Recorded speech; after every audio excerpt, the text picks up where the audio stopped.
लड़की कोक को बड़े मजे से पी रही थी, लेकिन उसे नहीं पता था कि कोक में बेहोशी की दवा मिली हुई है। जब वो पागलों की तरह उछल कूद कर रही थी तो उसे चक्कर आने लगा। उसे लगा कि कोक बहुत ज्यादा तेज है और उसे इसकी परवाह नहीं थी। उसके बाद धीरे धीरे उसकी रुचि खत्म हो गई। अचानक 2 दुबले पतले शूरवीर उसके पास आए और चुपचाप उसे बाहर ले गए। फिर एक एक करके लड़कियों को कार में डाल दिया गया। उन्हें यहाँ से गाड़ी में डालकर बाहर एक्सपोर्ट किया जाता था, लेकिन इससे पहले लड़की को गैंगस्टर युवा मास्टर पिन के पास लाते थे और फिर उसके आदमी लड़की को उसके मालिक के पास भेज देते थे। उन्हें लगा कि यह कोई साधारण लड़की है, लेकिन उन्हें नहीं पता था कि इस बार गलत लड़की को उठा लिया है। जब उसके आदमी लड़की को वापस भेज रहे थे तो एक अनजान आदमी उनके सामने प्रकट हुआ। गैंगस्टर ने रोशनी चालू करके देखना चाहा कि कौन मर रहा है। ये आदमी लड़की का बॉडीगार्ड है। गैंगस्टर ने विस्फोट की आवाज सुनी, लेकिन जब उसने जांच की तो पहाड़ पहले से ही आग का समुद्र बन चुका था और समुद्र पर उसके आदमियों की लाशें बहुत पहले ही गायब हो चुकी थी। इससे गैंगस्टर बेहद नाराज हो गया और उसने कहा कि वह उसे नहीं देख सकता। उसने तुरंत एक आदमी को बुलाया। वे इस आदमी की जानकारी जानना चाहते थे, लेकिन वे केवल इतना जानते थे कि वह लड़की का पिता था और उन्हें कुछ और नहीं पता था।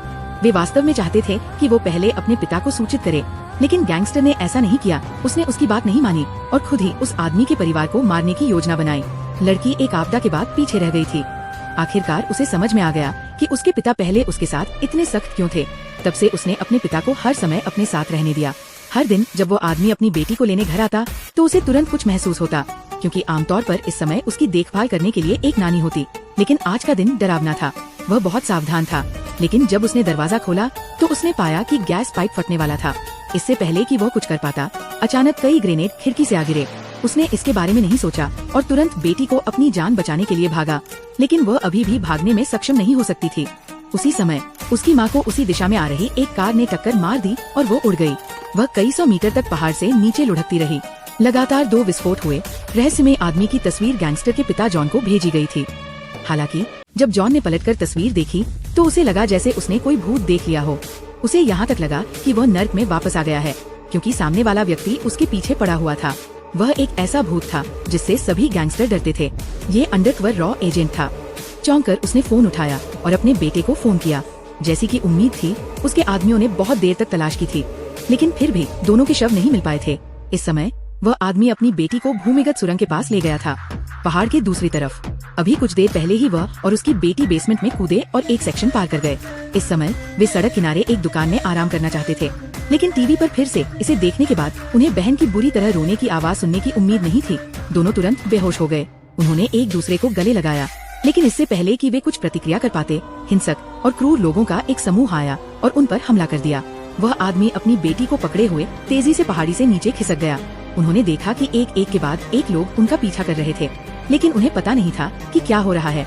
जिस क्षण उसने झाड़ी में कदम रखा, उसकी अपनी शाही कब्र नरक में चली गई और उस आदमी का शिकार भोज अभी शुरू हुआ था। लेकिन इस समय उसकी बंदूक की गोलियां खत्म हो चुकी थी और गुंडे अभी भी उसका पीछा कर रहे थे। लड़की की चप्पलें लगभग धुआं उगल रही थी, लेकिन फिर भी वो गुंडों के चंगुल से बच नहीं पाई। जब गुंडे ने उस पर चाकू से वार किया तो उसने गोली चला दी। ठग सीधे एक गहरी खाई में गिर गया।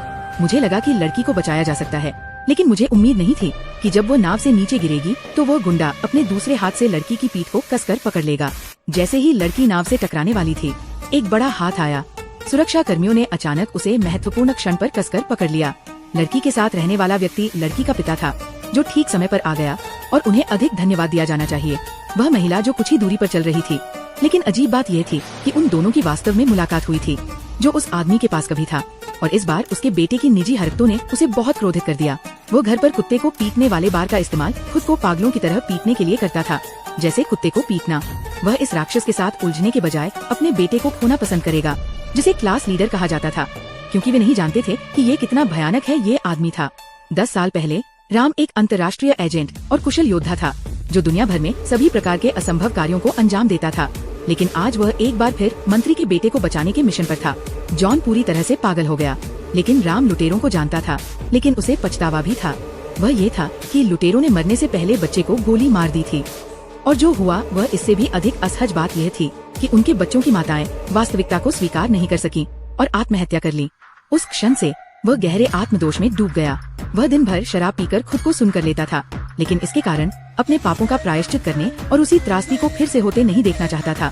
इसलिए वह एक खतरनाक बॉडीगार्ड बन गया, चाहे वो मानव तस्कर हो या कोई और। गैंगस्टर।